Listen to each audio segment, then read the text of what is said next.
Прво се сретнав со карате клубот Шихан, каде што и тренерите, и каратистите ме запознаа со успесите кои што ги имаат постигнато. И навистина Струмица е горда што и во делот на боречките спортови, како што е каратето, постигнува огромни успеси, особено во помладите категории.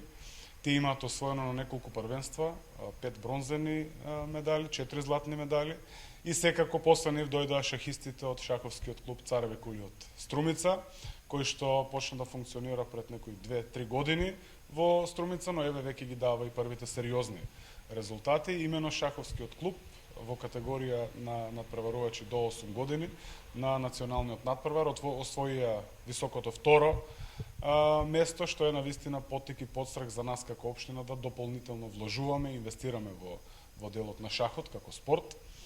Ова секако ја заокружува оваа 2022 година, која што е година на спортот во Струмица, така беше одлучено на претходните форуми на заедницата за 2022-2023.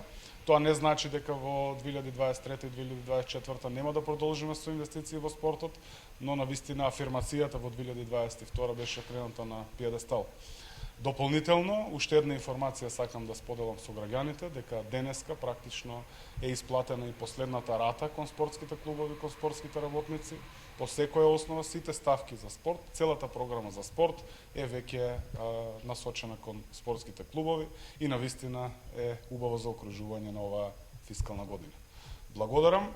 2023 продолжуваме посветено со поддршка нормално на советниците во Советот на општина Струмица да дополнително инвестираме во спортистите, спортските работници, подобрување на спортските услови за самите клубови, било од кој спорт, дали е тоа кошарка, одбојка, фудбал, единечни спортови, шах како што имавме денес, боречките спортови, затоа што Струмица е и такако плодно поле и расадник за спортисти.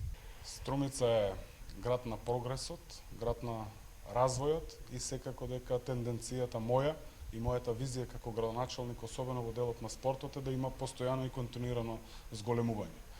Овде не можеме да не го спомнам ковид периодот, кога практично бевме оневозможени да не да ги финансираме, туку самите клубови беа оневозможени да имаат турнири, надпревари да одржуваат, затоа имаше намалување на дотацијата, но од 2023 година мојот предлог, кој што ќе биде представен пред советниците, ќе биде со соодветно зголемување во делот на спортот. Зборувам и како трансфери, зборувам и како капитални инвестиции.